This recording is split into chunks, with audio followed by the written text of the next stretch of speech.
Hello everyone. Hope so आप सभी बहुत अच्छे होंगे। आज जो मैं आपके सामने डिस्कस करूंगा वो कोई किसी सिलेबस का टॉपिक नहीं है, बल्कि करंट इश्यूज जो स्टूडेंट्स फेस करते हैं, एग्ज़ाम में फेस करते हैं, वो मैं आपके सामने आज डिस्कस करूंगा। जिसमें से आज हमारा आप देख सकते हैं क्या टॉपिक है, how to improve semester marks. Students, इसमें मैं आज आपके सामने पूरी तरीके से एक लाइव एग्जांपल लूँगा और मैं आपको रिजल्ट भी दिखाऊँगा कि कैसे बिल्कुल आप ज़ीरो से एक अच्छी जगह पर पहुँच सकते हैं, अच्छे मार्क्स पर पहुँच सकते हैं। जब भी स्टूडेंट्स मैं कुछ स्टूडेंट्स से इंटरेक्ट करता हूँ, जो भी मुझे मिलते हैं या मेरा जिनसे इंटरेक्ट होता है, उनका सीधा-सा कहना होता है, "सर, हम पढ़ाई बहुत करते हैं, सर हम लिखते बहुत हैं, सर हम पूरी-पूरी कॉपियाँ भर आते हैं, बट सर हमें मार्क्स नहीं मिलते।" उसके पीछे का रीज़न क्या है? स्टूडेंट्स, आप कॉपियाँ भरने से आपको नंबर नहीं मिलते। आपको बिल्कुल आप कह रहे हैं कि हमने ये लिख दिया, सर हमने हमसे पूछा गया था, हमने क्या किया सर, उसमें एक क्वेश्चन हमारा 10 नंबर का था, मैंने क्या किया सर उसमें 4 पेज भर दिए, सर इसमें हमें तो बहुत मार्क्स मिलने चाहिए। स्टूडेंट्स, ऐसा नहीं होता है, आप गलत स्ट्रैटेजी को फॉलो करते हैं, आप फिर उसमें पछताते हैं कि सर ऐसा मेरे साथ क्यों हो गया। कुछ लोगों की एग्ज़ाम में तो बैक भी आ जाती हैं, बट उनका लास्ट में कहना एक ही चीज़ होता है, सर हमने कॉपी तो पूरी भरी थी, फिर हमारी बैक कैसे लग गई सर। अब देखिए आप आपके सामने अब मैं सीधा सारी चीज़ों को छोड़ते हुए मैं आपसे ये नहीं बोलूँगा आप ऐसे करिए, वैसे करिए।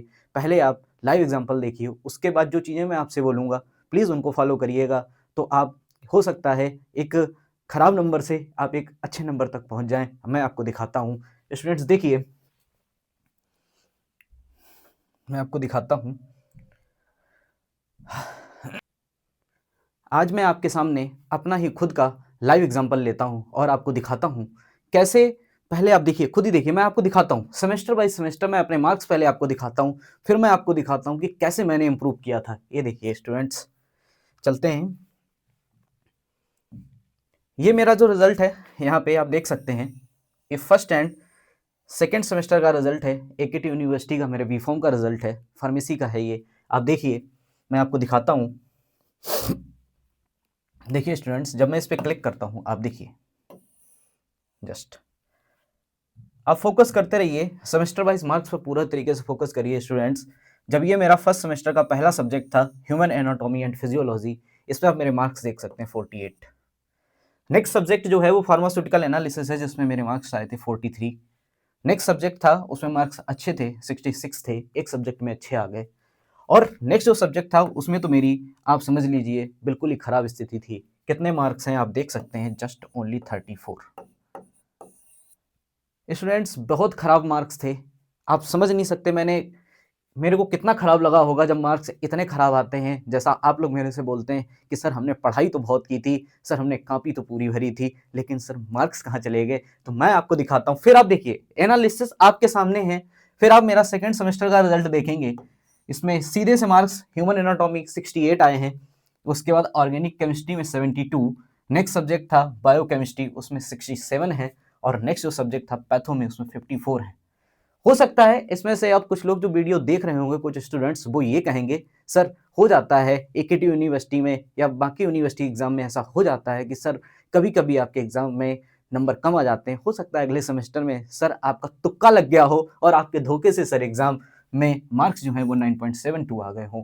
स्टूडेंट्स, ये तुक्का नहीं है, इसके पीछे की मैं स्ट्रेटजी आपको पूरा रिजल्ट देखने के बाद बताऊंगा। फिर आप देखिए, नेक्स्ट सेम का रिजल्ट भी मैं आपके सामने दिखाता हूं और जरा फोकस करिएगा इस सेमेस्टर के भी रिजल्ट पे।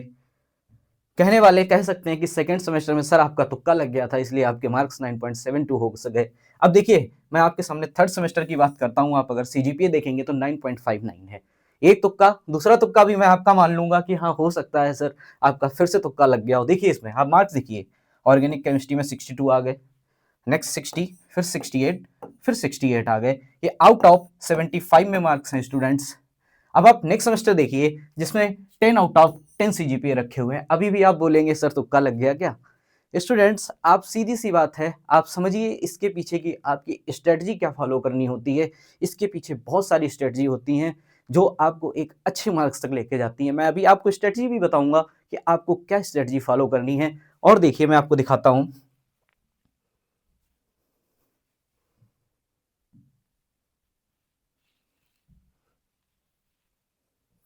अभी आप देख सकते हैं ये नेक्स्ट सेमेस्टर का रिजल्ट है, जिसमें भी आप मार्क्स को देख सकते हैं तो मार्क्स काफ़ी अच्छे हैं और इस सेमेस्टर में भी मार्क्स काफ़ी अच्छे हैं, काफ़ी अच्छे CGPA हैं। इसी तरीके से आपको मैं लास्ट ईयर का भी आपका दिखाता हूँ रिजल्ट, उसमें भी आप देखिए, आपको देखने को मिलेंगे, मार्क्स देखने को मिलेंगे, तो वो भी रिजल्ट काफ़ी अच्छा है। ये देखिए और ये देखिए, फर्स्ट सेमेस्टर में रिजल्ट खराब था क्योंकि मैंने सही तरीके से नहीं किया था वर्क। उसके बाद रिजल्ट सारे सेमेस्टर्स में अच्छा था। कैसे, मैं आपको बताता हूँ स्टूडेंट्स। इसके पीछे की जो स्ट्रेटजीज हैं वो आपको फॉलो करनी है और वो आपको सही तरीके से देखनी है। मैं आपको दिखा रहा हूँ, आप देखिए, जस्ट फोकस करिए इन चीज़ों पे। स्टूडेंट्स, मैं अब आपको बताता हूँ कि आपको एग्ज़ाम में क्या नहीं करना है, आप उस पर ध्यान दीजिए। आपको एग्ज़ाम में जब भी आप लिखें उस टाइम आपको पैराग्राफ में आंसर नहीं देना है। आप ध्यान रखिए, पैराग्राफ में जब आप लिखते हैं तो एग्जामिनर को उसको पढ़ने में प्रॉब्लम आती है, उसको ये समझ नहीं आता है आपने किस पॉइंट को हाईलाइट किया है, किस पॉइंट पे आप क्या कहना चाह रहे हैं। और आप अपने आंसर पे ध्यान रखिए, अगर आपको आंसर देना है तो आप क्या करिए, आंसर को पॉइंट वाइज दीजिए। पॉइंट वाइज में क्या होता है, एग्जामिनर को कम टाइम में आपके लिखी हुई चीज़ को आसानी रहती है पढ़ने में, इसीलिए आप पॉइंट वाइज पे ज़्यादा फोकस करिए। तो पॉइंट वाइज जब आंसर लिखेंगे तो बहुत ही क्लियर दिखता है। और नेक्स्ट वन आपको जो ध्यान देना है वो है self diagram. Student, self diagram का मतलब ये होता है कि अगर आपने किसी भी आंसर में क्या किया है, आपने उसमें 4 पॉइंट्स दिए हैं, इस तरीके से 4 पॉइंट्स दिए हैं, उसके बाद आपको क्या करना है, आपने इन 4 पॉइंट्स से क्या समझा, आप कोशिश करिए उससे रिलेटेड आप एक डायग्राम बना दीजिए। एक डायग्राम जब आप बनाएंगे तो वो क्या होता है, ये डायग्राम आपके इन पॉइंट्स को बहुत ही इजी तरीके से हाईलाइट करता है, जिससे एग्जामिनर को बहुत ही आसानी रहती है आपकी चीज़ें समझने में।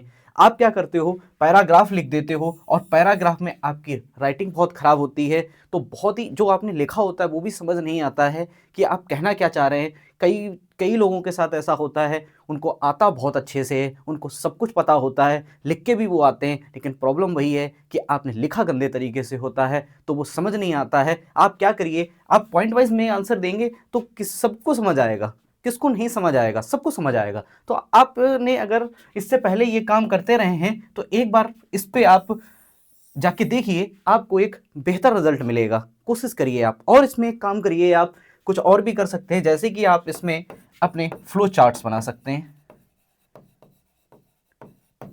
फ्लो चार्ट पे भी फोकस करिए। आप जब भी फ्लो चार्ट बना रहे हो आप फोकस करिए, आपने इस तरीके का कभी कोई क्लासिफिकेशन टाइप भी दिया है तो उसके ऊपर भी फोकस करिए कि आपको क्लासिफिकेशन जो आपको लिखना है वो भी बहुत क्लियरली दिखाई देना चाहिए और फ्लो चार्ट भी आपका समझ आना चाहिए। उसमें भी आपको राइटिंग बहुत सही तरीके से लिखनी है। आप स्पेस लीजिए, कॉपी में बहुत सारे पेजेस होते हैं, उस आपको लिखने के लिए इतने सारे पेजेस मिले हैं, लेकिन आप क्या करते हैं, उसी में भी एक पेज में ही आप गंदी गंदी तरीके से लिखते रहते हैं, जो समझ नहीं आता है। आपके पास इतना पेज है, आप आंसर में आप जो आंसर दे रहे हैं उसको सही तरीके से दीजिए, लेकिन नहीं, आपको तो क्या करना होता है, एक ही पेज में सब कुछ लिख देना है। इसलिए कि जब भी आपको आंसर नहीं भी आ रहा होता है तो आप ये सोचते हैं एग्जामिनर देखेगा और वो उसको समझ नहीं आएगा, वो क्या करेगा, जल्दी से टिक मार देगा और आपको नंबर दे देगा। ऐसा नहीं होता है। एग्जामिनर को फूल मत समझिए, उसको सब पता होता है। अगर आपने गंदे तरीके से एक ही पेज में सब कुछ बढ़ा चढ़ा के लिख दिया है या आपने बहुत ज़्यादा पैराग्राफियस आंसर दे दिया है तो वो समझ जाता है कि आपको आ नहीं रहा था, इसी वजह से आपने क्या किया, चीज़ों को लपेटना स्टार्ट कर दिया है। इन चीज़ों पे भी आप फोकस करिए।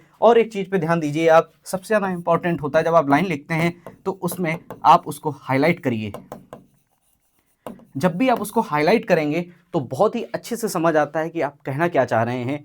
स्टूडेंट्स, अगर आप एक चीज़ पे ध्यान दिए होंगे तो हमारा जो एक ही मोटिव है, हमारी जो टीम है और हमारे साथ जो भी लोग काम कर रहे हैं, हम लोगों का एक ही उद्देश्य है कि जो हम लोग अपने नोट्स आपको प्रोवाइड करते हैं उसमें हम लोग आपको पॉइंट वाइज चीज़ें देते हैं। इसीलिए देते हैं कि जिससे क्या हो कि आपके जो एग्ज़ाम की प्रिपरेशन है, आपकी जो सेमेस्टर की प्रिपरेशन है वो बहुत अच्छे से हो सके। और साथ ही साथ हमारा कंटेंट जो है वो इस पे और आधारित रहता है कि आप सेमेस्टर के साथ साथ अपने कॉम्पिटिटिव एग्जाम के लिए भी अपने नोट्स तैयार करते हुए चलें। आप नोट्स एक बार बनाएंगे, आप मेहनत एक बार करेंगे, उसका फ़ायदा आप बार बार उठाएंगे। Thank you student.